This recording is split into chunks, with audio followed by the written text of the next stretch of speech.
Assalamu alaikum, dear listeners and watchers of Khanversations. Welcome to the third edition of Conversations about the Quran 2021. Today we have an incredibly distinguished scholar, Professor Carl Ernst, the William R. Kennan Distinguished Professor from University of North Carolina, Chapel Hill, with us.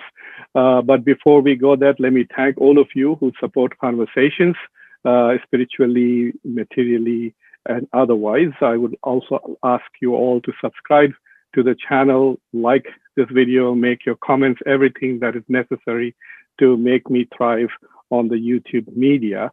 Going forward, we will have only one more episode in this Ramadan. There are other episodes from the previous Ramadan that you can watch, and the links are below.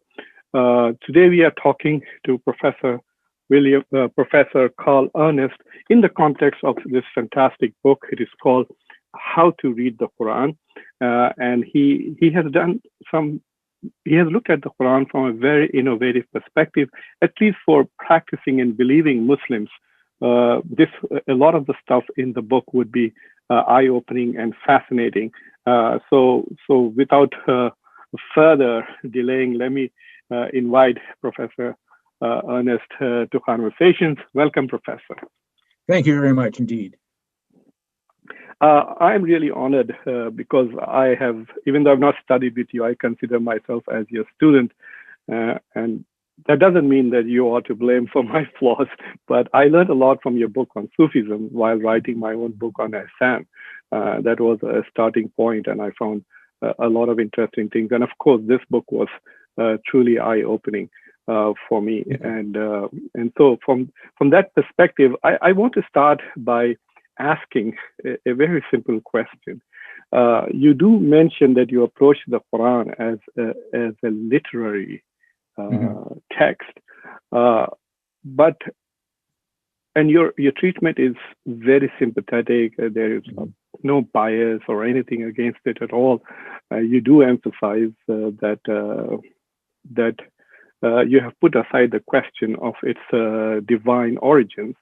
But my question to you is it possible for people to consider the Quran as having divine origins and without necessarily then converting to Islam? Is it the issue of, okay, if you think it's God's message, then why aren't you a Muslim? You know, Esposito keeps telling me that people ask him that question all the time. You know so much about Islam, so why haven't you converted to Islam as a logical question? Is that a reason why sincere scholars of the Quran hesitate to acknowledge it as a divine text? Well, I think that, for one thing, the Quran itself alludes to the possibility of an outsider being the rahban, the monks who become moved to tears by the Quran. That's a very memorable passage. So I think it can be appreciated and appreciated on a deep level by outsiders. But I have another point of view about this, which is in the study of religion as an academic study, it is my hope that we can create a public space where it is possible for anyone to participate without having to pay the price of conversion. In other words, it should be possible for us to appreciate on a deep level the religions of other people without having to join, in effect. Because the alternative is that we would have walls of separation that would be impenetrable. And that is not something I would look forward to.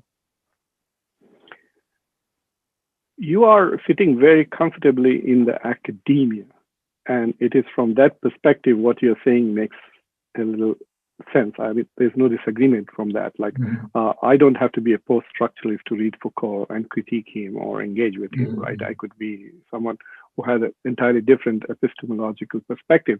However, but we are in a very strange era that I don't think there was ever a moment in history where there were so many non-Muslims who knew more about Islam and the Quran and others than many practicing, believing Muslims, isn't it? There are thousands of scholars who I think probably know more about different aspects of Islamic law. I mean, one of the most prominent scholars of Islamic Sharia, Wail Allah, today is also appreciated by Muslims so much. He has so many Muslim students and so on. Yes, So, yes. given this period, I find your position very fascinating. Don't you think so? Well, you're right. I mean, I am in a very privileged position as a member of the professoriate in the academy, and I'm grateful for the opportunities that I've had, and I'm also especially grateful for the contacts I've had in Muslim majority countries and the generosity with which I've been received in many different places. The problem that we have is that the Quran has been excluded from the consideration of intellectuals for many centuries in the history of Europe and later America. And even though you're quite right, there's been some great progress made in recent years. There are many people for whom the Quran is a foreign territory. It's surrounded by an aura of negativity. And, to give you a blunt example, there were people who wanted to burn the Quran and put it on trial for crimes against humanity not too many years ago. So in proposing that the Quran can be considered as literature, this is a gesture to offer non-Muslims an avenue to appreciate the Quran without having to declare loyalties one way or the other. So, in other words, it is, in a sense, perhaps a kind of a strategic move to say, let's take a look at the text, to invite people in and give them a chance to have a fair appreciation of it without the negativity they have been taught. And so then after that, of course, people can decide what they like, but it has not been part of the curriculum. And so this is one way to get it in a position where people can give it a fair-minded consideration. Do you ever encounter this feeling from Muslims as if Muslims own the Quran, as the Quran belongs to Muslims, and therefore you are encroaching upon them? Because God didn't send the Quran to Muslims. He sent it to everybody. In fact, there was only one Muslim at the time it started its revelation, isn't it? It was basically addressing non-Muslims. So in that sense, I think we have lost that original intent that the Quran speaks to everybody. Right. Well, one of the objectives of my book was also to try to make it possible to imagine how the first audience received it, and to look at the unfolding of the text as it was delivered, as we are told, over 23 years to the Prophet. And so the first sections of the Quran have a particular content, and these are the so-called Meccan Surahs. And the later surahs have a different kind of a presentation. So how do they experience that? And just to give you one example, the term Quran occurs as a word in surahs that are relatively early in the delivery of the text. So when the word Quran was first mentioned to the believers in Mecca, it did not mean the complete text as we have it now. So how did they experience that unfolding? That's one thing I wanted to try to get people to experience. You know, in that particular argument that you make, you call it one of the four elements of your book, which is development of the language itself. Yes. So nobody in the first year or two of the revelation of the Quran, nobody knew how long the Quran was going to be, what would be the themes, what will even be the purpose of the text, right? Right. In fact, the earliest of revelations were just God talking to Prophet Muhammad, peace be upon him. Right. So I understand, I found it very fascinating to say that as time passed, the companions of the Prophet who first heard say Iqra bismi rabbika alladhi, the 96th surah, their understanding of the same surah would have changed in the context of other revelations, isn't it? That's right. And we have a notion in traditional Islamic scholarship that in certain surahs there are ayahs that came later and were inserted afterward. And without necessarily replicating that traditional scholarship, modern academics who are looking at the text of the Quran have postulated that the early Meccan surahs have typically many different rhymes that are very striking, and it changes, it shifts as you move through a particular surah. The lines are short, they're dense, they have a strong rhythmic quality, and you can go on about the literary characteristics.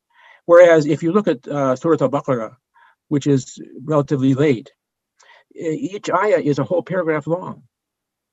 And the end rhyme is a simple plural verb or noun. And so they have a very different texture to them. So that deserves to be discussed, and that is one of the approaches that we can take. You emphasize several times in the beginning, I mean, obviously in your introduction to the book and subsequently also, that your approach is both literary and historical. Yeah. So some of the things that you look at, I mean, I've been interacting with the Quran since I was born, nearly for more than half a century, right? But I have never looked at it the way you were looking at. Like, for example, I did not look at the structure of the surahs, like how they rhyme and how they not. So I had this feeling that because you were not focusing on the content of the message, right? The meaning of what the Quran was saying, you were looking at the envelope and not the letter in the envelope. Would you agree with that? Well, not entirely. I mean, structure is essential to the understanding of a text. And I would propose that the Quran is not one random thing after another. And one of the things that literary scholars have emphasized is that there is often a double or a triple structure in a surah, that there is a unity in the composition of the surah itself. And this is something which has also been picked up by authors such as Islahi and Sayyid Qutb and others in modern times, although it's not typically been a part of the traditional Tafsir exegesis. But if the beginning and the end match up with each other, and in fact, if the vocabulary is repeated, that can't be treated as an accident. And so this helps us to understand what the point is of any particular surah. So I think it actually helps us better to understand the meaning of a text. The alternative is to sort of pick verses out in a sort of isolated fashion and to assemble them in a subject-oriented manner to try to resolve what is the Quranic position on a particular topic.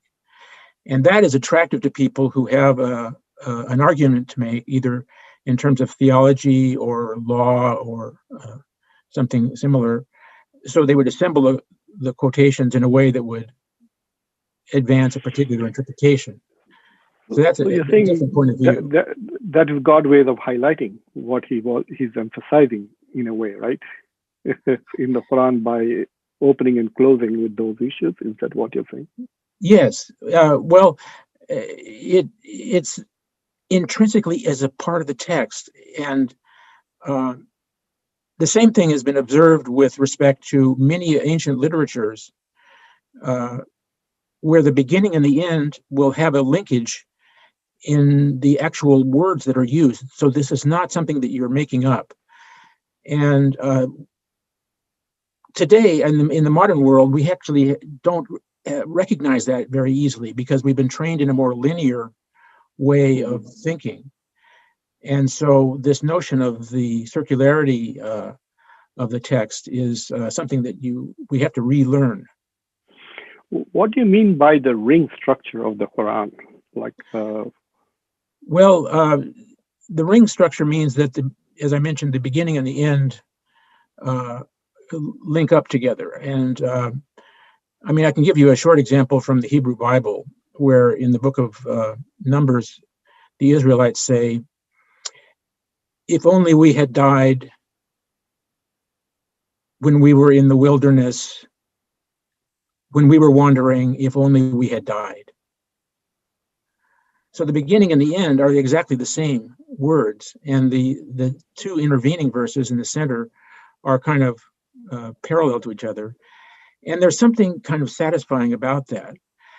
And I've pointed out, we have some scholars who have done work even on the more complex works like surahs such as Al-Ma'idah, Surah 5, and Surah Al-Baqarah itself can be analyzed in this way.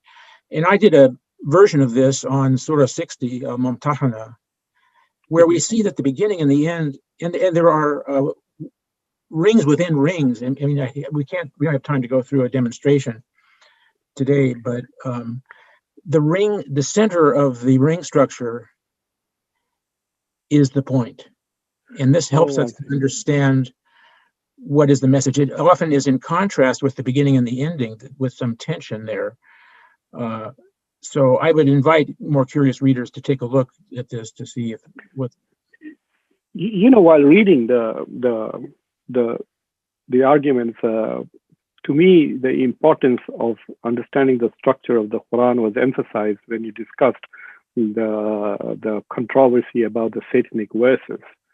That's right. And so I was wondering if you could, for my audience, say, because you ultimately conclude that the story of the Satanic verses is probably false, and you derive that from the structure. That's right. Now, so one of the points that I'm observing there in Surah 53, An-Najm, is that the verses that are said to have been involved with the Satanic verses incident are they're very long and argumentative, and they don't fit the pattern of the verses around them. So they have the appearance of a later insertion. And the story about the Satanic verses is implausible to me. I think it was invented for other reasons. In other words, it was a romantic story about, look, things almost went wrong, but at the last minute, the prophet was saved. And so it's kind of a storyteller's approach, but it is so out of touch with the rest of Surah 53, which is where you have the allusion to the ascension experience and the notion that you could have, al-Gharaniq, these cranes. The cranes coming in is just it's not a theological issue. For me, it's a literary issue. It doesn't fit, and it just has the clear signs of a forgery in a sense. The story was fiction, and it was extreme popular fiction, and that's how I would regard it. Surah Al-Najm is to me, as a believer, it is one of the most profoundest. This is referring to the encounter, the only encounter between Prophet Muhammad, peace be upon him, and God. and 2 verses or 3 verses after that, you suddenly have these verses about. It doesn't make sense. And if people would have noticed this, it's a fairly early passage, and I just don't think it stands up historically. After reading your book, and you make this very interesting point as to how the book is, it's an oral tradition that needs to be listened to, we've been listening to Qira'at and Quran, and I recognize it when I read the Quran, And some verses they just flow when you recite, and then you come across suddenly a very long verse. And then the structure is suddenly different. And from your book, I realized that, okay, these are examples of those later revelations which were inserted in the surahs, some even 10 years apart. Right. So when we come across a verse where, for instance, and above them are 19. Yeah. And then the next verse is like a whole paragraph. It's huge. And then it goes back to these short poetic verses. I can easily imagine somebody saying, wait a minute, what? 19 what? And so the revelation was expanded in a subsequent delivery. That seems to be more believable, more plausible than to think that it was originally written in such an inconsistent fashion, that it was delivered in such a consistent fashion. You know, one of the things that I found very interesting about your argument is that your distinction about the chronological revelation as opposed to how the Quran has been currently compiled. And so you have this very interesting chart in which you actually list. It's very useful. I remember in graduate school desperately trying to find, to get a sense of how. But what was to me very interesting is that isn't that compilation itself as to what is the chronological sequence, isn't that coming from the literature on Asbab al-Nuzul and the classical Tafsirs, or is there any other way in which you can determine that? The modern scholarly literature does look at the Asbab al-Nuzul, the occasions of revelation, but with also with a critical eye, because there is an argument that, you know, if you have a particular passage that seems to be difficult to understand, sometimes it is easy for people to invent an explanation that fits it, or that supplies details that people are curious about. Mm-hmm. And there may have been a knowledge earlier, but has been forgotten. I mean, one example is in the Surah Al-Kahf. We have the sleepers, and they have a dog.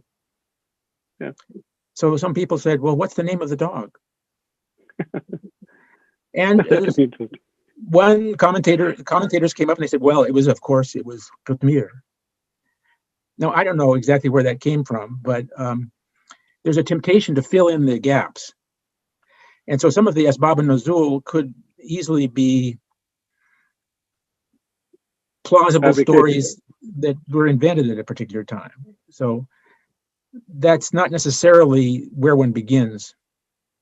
So you are suggesting that it is the structure which are more indicative of chronology rather than, I mean, I can understand that by looking at the structure of the surah, you can say this is a Meccan and this is a Medinan surah, which is pretty obvious. But what about which is the 43rd and which is the 42nd surah? Yeah, there's obviously room for flexibility on this. It is a tool, and it has a reference to a historical period. And so without being overly dogmatic about whether one surah is ahead of another one, I think it allows us to distinguish different styles and modes of presentation in the Quran in a way that makes sense. And so it's a stylistic argument. Well, from an academic perspective, on a couple of places you use the word post-orientalist to describe your approach.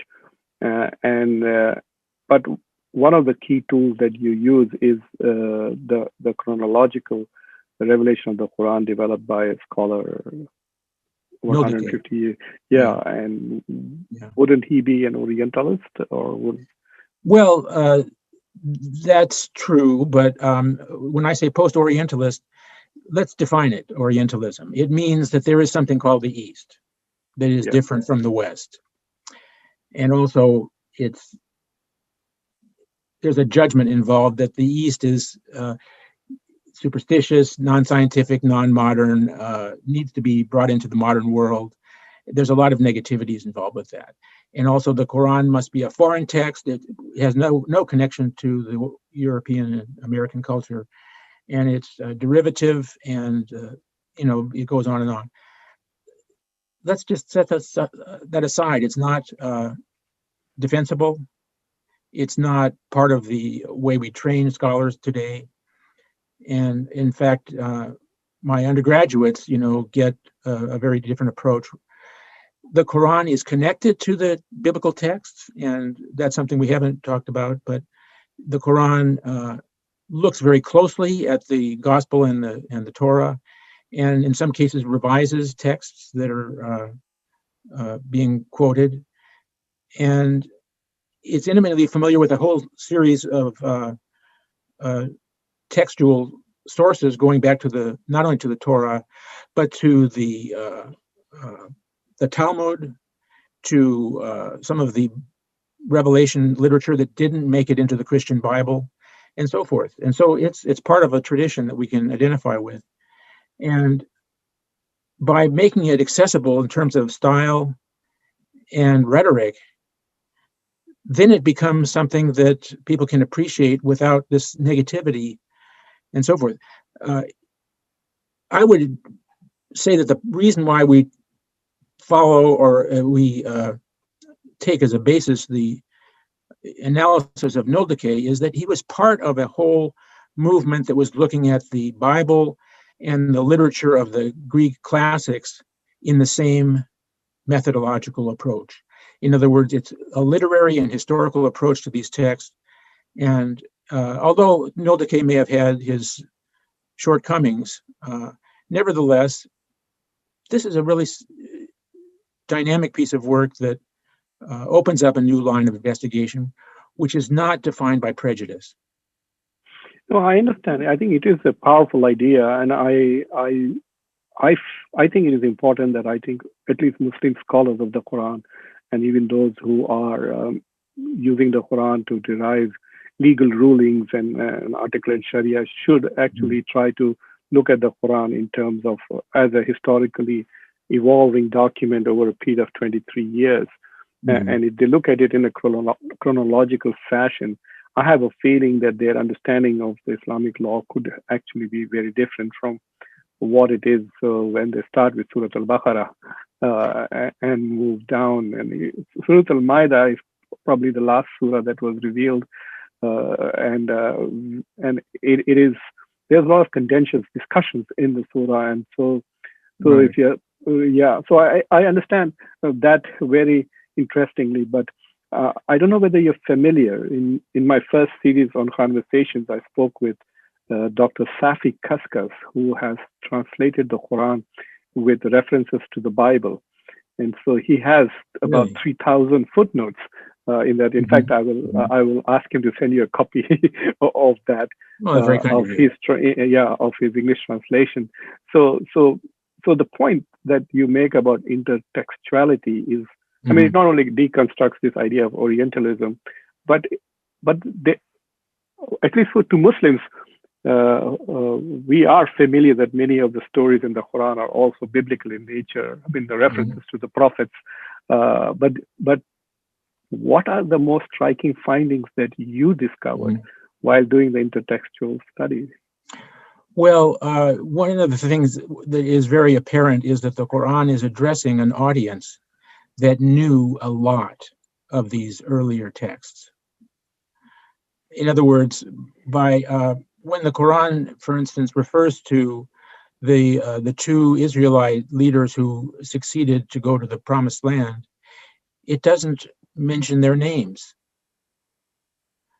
But everybody must have known it was Caleb and Joshua. So the Quran doesn't have to assume, does not have to tell the whole story. The Quran frequently says, you know the story of Pharaoh and Moses. And so this is assumed. So we have a number of really powerful examples. One, which is found in Surah Al-Ma'idah, is the prohibition of murder and the reference to Cain and Abel. And if one has killed a single soul, it is though, etc. 532, this is quite clearly a reflection of a passage from the Talmud, and it's frequently the Quran will say, as we revealed, as we wrote before, etc., which refers to earlier revelations. And some of the passages are rather obscure. For instance, the passage about Abraham take 4 birds and sacrifice them. Yeah. It's difficult to know what's going on there until you look at the text called the Apocalypse of Abraham. This is not a well-known document, but it did not make it into the Christian Bible. But there you have a story about Abraham ascending to heaven and birds, and it makes sense in terms of the way the Quran speaks.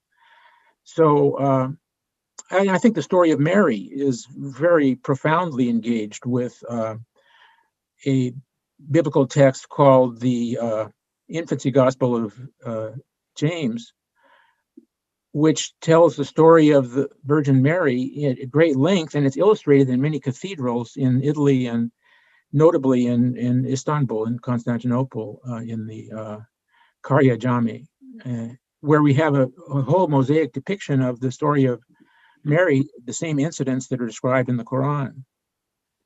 So this is a shared kind of history, and it becomes much more interesting to me, and I think to my students and readers, if they realize that this is an ongoing shared conversation, and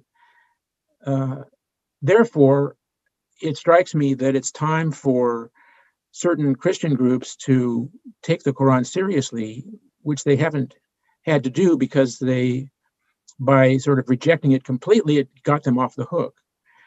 And likewise, I think that although there are notable examples of Quranic commentators who have engaged seriously with the text of the Bible, it's not been standard.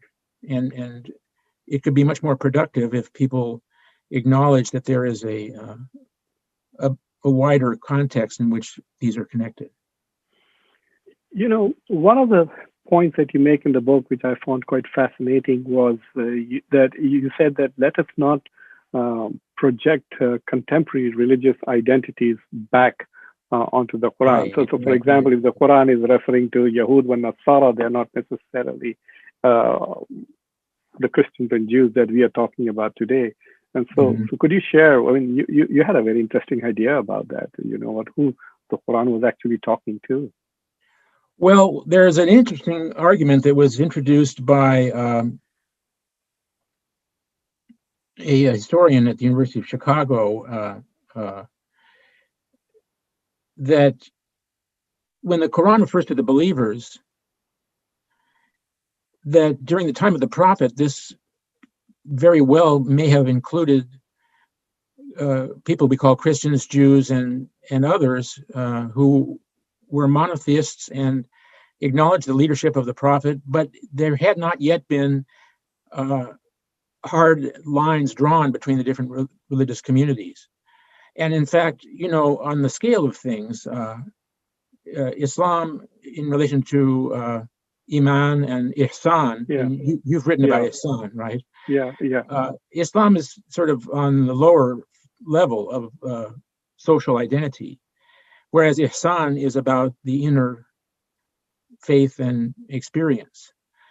And so also treaties from the time indicate that, for instance, there's a treaty between the Umayyad Caliphate and the Georgian Christians, which recognizes them as believers.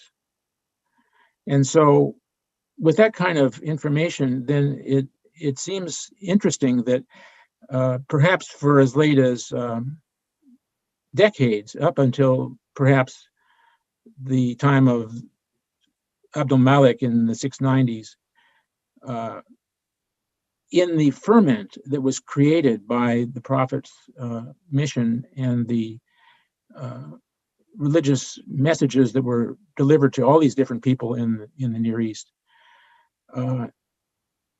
that Ya ayyuhal mu'mineen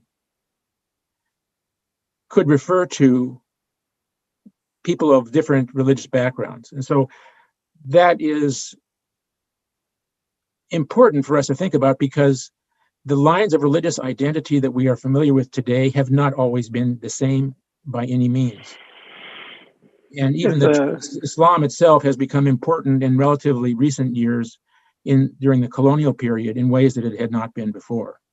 Yeah, I remember the book that you're talking about, where he emphasizes as to how even the caliphs were called Amirul Mu'mineen rather than Amirul Muslimin. So there were. This is Professor Donner, Fred Donner. Yes, yeah, Fred Donner, exactly. I actually read that book. I met a rabbi in Morocco, and I was telling him as to how I was talking about how I found the Jewish. I asked him basically why was the Jewish community so well integrated in the Moroccan society as opposed to other parts of the Arab world, and he said, Yeah. "Do you know the king calls himself Amirul Mu'mineen, actually, the king of Morocco." And he says, Right. "I'm a believer of one God, so he's my Amir too. So we are automatically integrated because so that was an interesting, and we had a long conversation. And I realized that it was not just a superficial allegiance. It was a very serious acknowledgement of the king of Morocco as the leader, because the king of Morocco recognized them as a co-equal religious community. But I was also talking about how you'd argue that there are so many references to Jews and Christians, but there were hardly any Christians identified in Medina, and so maybe so that's. Could you just explain what you meant by that? You call them Jewish Christians. Well, there are a couple of things that I ended up realizing that I had discovered a question, but we without really being able to get to the answer. And one of them is the Sabians. And later on, after there was a period where a group of pagans who lived in Haran up in Syria declared that they were the Sabians, and so they got themselves some social protection by claiming that identity. But when I refer to, some scholars think it was actually Jewish Christians, which means a community that followed Jewish law, but accepted Jesus as the Messiah. And there were certainly several examples of that in antiquity. But the real kind of mystery that I couldn't solve was the discrepancy between the Sirah, the biography of the Prophet, and the Quran when it comes to describing the Medinan period. Because in the biography in Ibn Ishaq and allied materials, we are told about the story of the Jewish tribes of Medina, the gradual frictions and conflicts that developed, and so forth. However, if we look at the surahs that are identified as primarily Medina-based, particularly 2, 4, 5, the religious content of that is primarily directed against Christians in terms of a debate. But also there are passages that are linked to fundamental rituals of Christian churches. In other words, we have a passage that is addressed to the Virgin Mary that mirrors the biblical passage called the Magnificat in the Latin phrase. And this is one of the central canticles of the Eastern churches that is recited ritually every day. And there is another one, which is also, there's a second piece of this ritual text that is referred to in the Quran very closely as well. So this invites the conclusion that the Quran is referring to rituals that people know very well because they're watching them go on in Medina. But the biography does not tell us about a Christian community in Medina. So I would tend to lean on the Quran as being definitive, and that the Sirah, which is composed a century later, uh, it's a complex book and it has its agendas. And there's a whole concept of prophecy which is being developed. And it was the concluding part of a biographical treatment of all of the prophets going back to Adam, much of which has disappeared. So I tend to think that there is more going on in Medina than we know from the biographies, and that there may have been a presence of Christians there that, well, I just don't know how to understand the Quranic passages without that. No, that's very interesting, and it does raise the question as to how, when I read the traditional commentators, whether it's Tabari or Ibn Kathir, especially some of the later, the 8th, 9th century Mufassirs, the thing that is strikingly, and I found it quite irritating consistently, is the attitude that, well, I have understood the Quran, and now I'm going to explain it to you. And so wow, yeah, that's true. Yeah. Well, you might want to look at some of the Sufi commentators, because they have an interesting method. This is found in, for instance, Solami and Qushayri and Ruzbahan, where they say, well, on this ayah, Sahle Tostari says it means this, but Hossein Mansour al-Hallaj says it means that. And it could mean something, and they'll give you 5 or 10 different explanations, and it's sort of like, it's open. I mean, I've been reading to study also, but one of the problems with Sufi commentaries are they're not as comprehensive, in the sense they don't talk about every verse, and they are not as well documented as, say, Tabari or. I have this very strange relationship with Ibn Kathir. I don't like wherever he makes his personal interventions, but his scholarship is impeccable. I mean, he connects the Quran to other verses of the Quran in an incredible way, and he also has a very deep knowledge of the Hadith literature. So he's able to. Well, that's true. But he does he's very judgmental, and he's trying to. It's very clear that he's trying to impose his view. So, for example, the same verse that appears in Baqarah and Maida, which talks about Sabians, Jews, and Christians, right? Yes. So if you look at Tabari, he's trying to figure out who the Jews and Christians and Sabians in Medina are at that time. He spent so much time trying to figure those out. And in the end, he says that this is God's promise, that these people will get maghfirah or salvation, and God never breaks his promises. Whereas Tabari starts by saying, this is abrogated. That's his first sentence. So abrogation. No, I have a problem with abrogation, I must say. Because what is your view of abrogation? Well, I think it's an attempt by theologians and legal scholars to apply a consistency to the Quran by saying that the later verse will, if it's in conflict with an earlier verse, then it cancels that one out. And I have a problem with that, because it means you're not supposed to take seriously the earlier verse. Yeah. And you have to be awfully sure of yourself to do that. And so I think it's a way for scholars to avoid problems of tension between two parts of a text, which could certainly exist. Yeah, but in Surah Al-Baqarah, the Quran itself says that God does not reveal anything new unless it reaffirms what it has revealed first, or reveals something better. So at the minimum, the abrogating verse is equal to the abrogated verse, if not adding more to it. So I don't think that the legalistic interpretation of abrogation is the same. Some people have used the same theory to say the Quran abrogates the Bible, and so on and so forth. Well, there's that. Yeah, no, that's right. Well, but as far as one verse negating another, how often do you want to have God changing his mind? I have a question. Given your profound knowledge of Sufi tradition and Sufism, and your book is incredible. I really enjoyed it. I've read it more than once, and I've used it.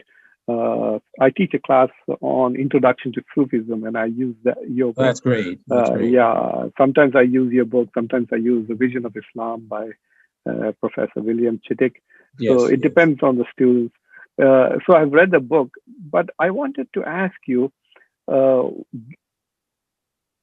I don't see that understanding of Sufism reflected in your book on how to read the Quran. Well, you can't do everything in one book. And I've been thinking, I'm working on another project right now, which is about the Arabic writings of Muslims who were enslaved in America, which is really an amazing subject. But I have also been looking at, in Pakistan, there's a research center called the Iran-Pakistan Center for Persian Studies, and they publish catalogs of all the Persian manuscripts in Pakistan. And in the section on Quranic commentary, they have well over 100 works listed that, to my knowledge, have never been discussed in any scholarship of contemporary, and sometimes these are, rare works and so forth. There's a wonderful looking one, which I have a copy of, called Habib al-Haqa'iq, written by a Sufi of Lahore from the 17th century. And it's a discussion of how the Quran is used throughout the Sufi practice.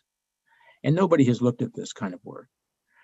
But it strikes me that there's a rich amount of material out there, which is sadly underestimated. And so you have identified a very important issue, and it needs to be pursued. My son's name is Rumi.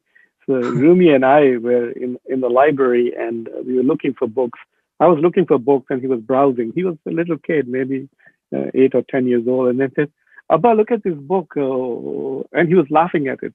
So it was Sir al-Asrar, the book, The Secret of Secrets, and it was a collection of Abdul Qadir Jilani's discourses.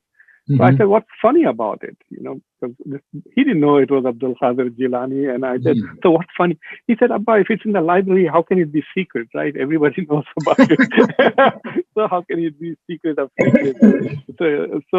So I took the book and we browsed it to see what secrets were there. And it was very interesting. He had a short commentary on the verses of the Quran, لَقَدْ خَلَقْنَا الْإِنسَانَ فِي أَحْسَنِ تَقْوِيمٍ. We have created the human being in the best of models, and then we have sent him down to the lowest of the low. So I read other commentaries on that verses, and they often talk about how the human being has this potential to rise up, but we also can succumb down. So there is an angel and a beast inside each one of us, and we have to strive to become the better.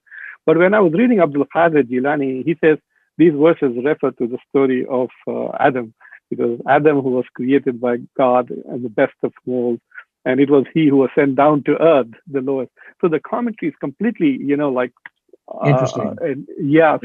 So at that moment, I remember acknowledging that yes, the Sufis could have irfan about the Quran, so they could have insights about the revelation.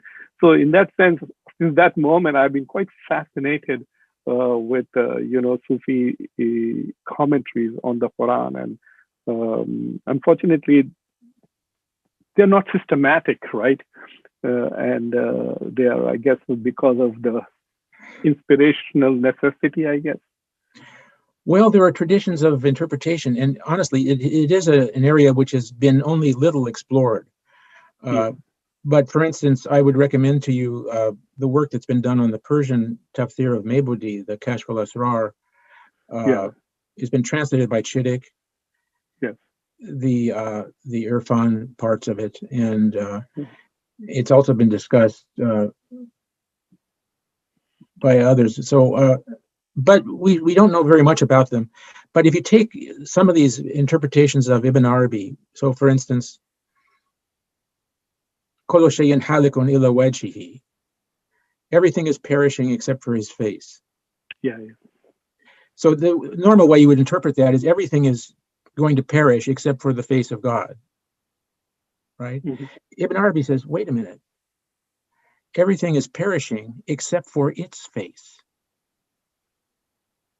We all have an aspect which is a face, which is a wajh, which is turned towards God. And that is our eternal aspect. He argues that this is a literal interpretation.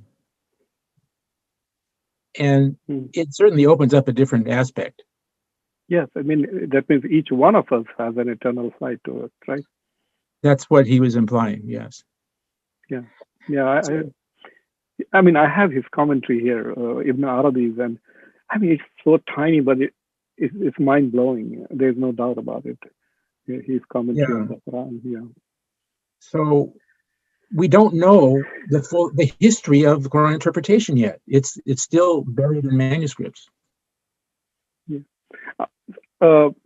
I mean, I'm extremely grateful to you for giving the time to talk to me, and also for your wonderful book. I hope more people read it, and I wish you all the best in your future endeavors. Please count me as one of your students, and please come back again, and we will talk about your other projects too. So thank you so much. I appreciate the invitation, and I wish all the best to you and to your audience.